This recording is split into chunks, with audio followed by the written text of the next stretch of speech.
Let's talk about the Havamal. As usual, if you have not seen my previous videos, you may want to go back and check those out. We are going through these stanzas in order. Let's get right into it. And we're going to go with the Bellows translation on these.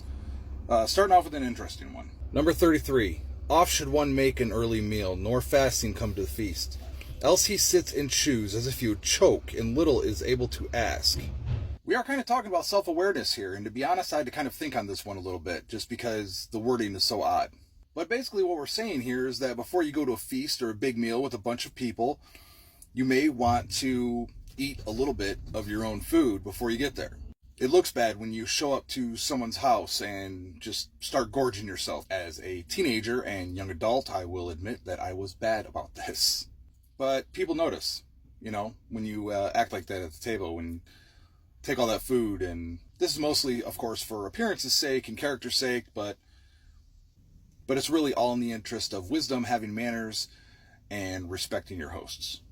34. Crooked and far is the road to a foe, though his house on the highway be.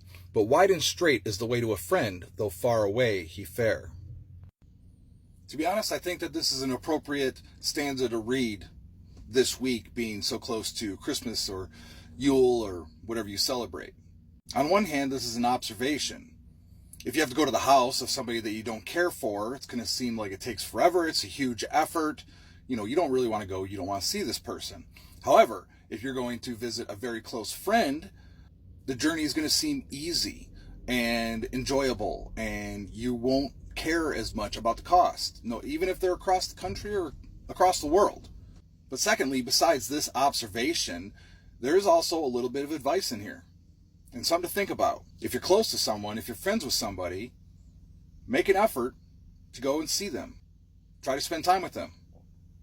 We all have busy lives. We all have things going on, but it's something to keep in mind. And by that same token, if someone is a friend, it shouldn't be much of an effort for them to see you either. The next stanza, 35, kind of shifts gears and we start talking about being a good guest again. So we're going to save that one for next week. For now, that's all I have today. You guys, have a great Odin's Day.